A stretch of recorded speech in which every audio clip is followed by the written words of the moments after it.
Ordean Maialen niz, 57 urte ditut eta Garazi eta Baigorriko Gau Eskolako permanente niz. Orduan, ibilbidea hasi nintzen Aekan duela 25 urte. Egina nuen garaian urte bat erakasle laguntzaile gisa eta gero sortu nintzen Amikuseko Gau Eskolan permanente 2000an, beraz bat 24 urte hor Aekan langile bezala. Erran dezake kasualitatea izan zela, zeren ikasketak doi bururatu nintuen 2000 urtean, eskolan lizentzia egin nuen. Eta erran bezala Amikuseko Gau Eskolan langile bat sekatzen zuten, nire gana egin ziren. Nik erakasle bai nintzen han. Eta hola sartu nintzen, eta azkean urte zurte Aekan egon niz.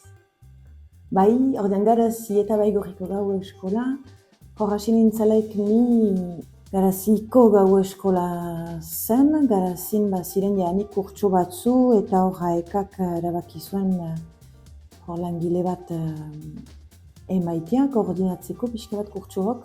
Eta garaian hogeita 15 ikasle ziren.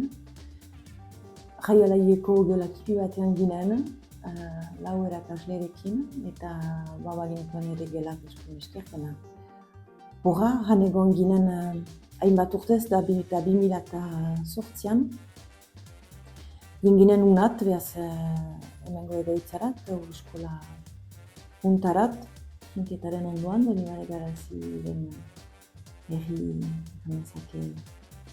barnean. Eta urtez urte ikaslegoa emendatu da, erakaslegoa ere, eta aurten 110 ikasle dira zuzen.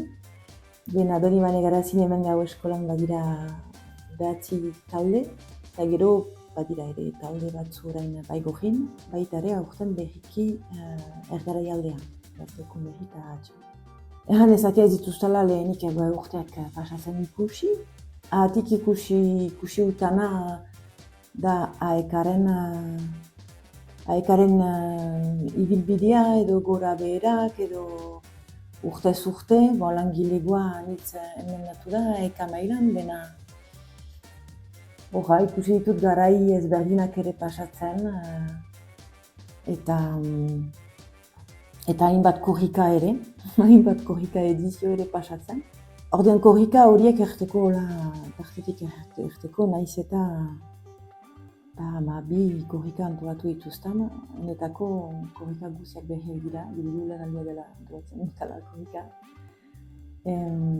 Gogoa, emozioa eta dena urtez urte berbera da, beraz alde hortaik eta beste alde guzietan ere ez dut ikusten asperduraik edo beti gauza bera egitearen bat ere. Aekan, Aeka etxe bat da, familia bat gira ere.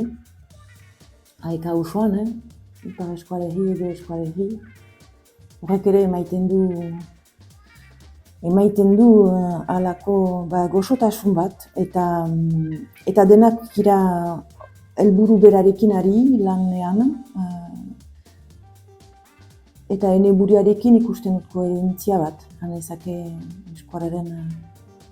eskolaren transmisioan, eskolaren egoera, ene lanaren bitartez doi bat hobetu balin baut, ene helburua bete dutala. Beraz, 25 urteak ez ditut pasatzen ikusi, eta ikusten.